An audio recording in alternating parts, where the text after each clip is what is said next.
believe it or not, this season, Josh Gordon's record is in danger of being broken by Odell Beckham Jr. I would say no. And it's not because a lack of talent. Baker Mayfield, he has what it takes to get Odell the ball, and vice versa. Odell has what it takes to receive the ball and put up 1,700 yards.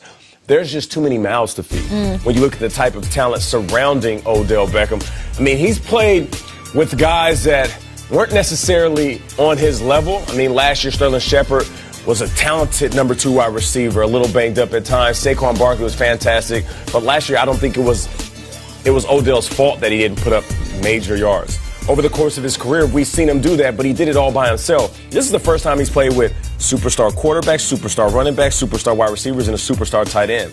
And for that reason, he's not going to put up 1,600 yards. He'll put up a solid 1,200, maybe 12 or 13 touchdowns.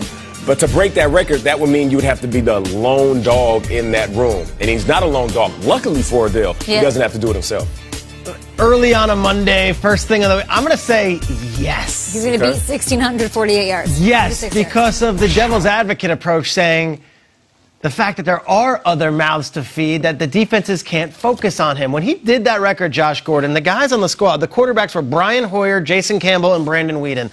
The other players that were getting the ball were Jordan Cameron, Chris Ogbonnaya, and an older Willis McGahee. Everyone knew the ball was going to Gordon every single play, and they found a way. Now you've got to account for Chubb. You've got to account for Duke Johnson, Jarvis Landry, David Njoku.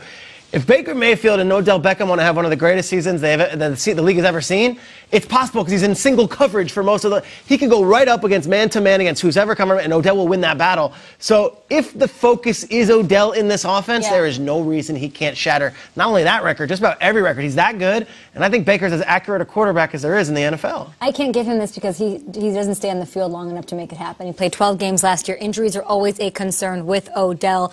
Playing a full 16-game season just isn't something that he does, and that's one of the reasons that keeps him out of that elite level. I was looking at fantasy wide receivers going into this season. He's number 5 right now, and I was thinking, would he be number 5 if he was still with Eli and company? Does it change now that he does have an upgrade that we're saying with skill positions around him and with the quarterback? I don't think it really does. He'll get his. He'll have easily 1,000 yards.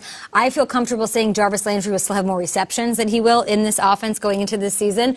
With Odell, there's a thing about durability and staying on the field to break something like 1,600 yards would be absolutely insane. Yeah, I mean, question. that's rarefied air, 1,600 yards. I know you want to see it. Kind of want to see it. Of course. Fun. I think we all want to see it. Yeah. We could see it. We could see him today with his new squad as they have their voluntary offseason workouts beginning here on April 1st.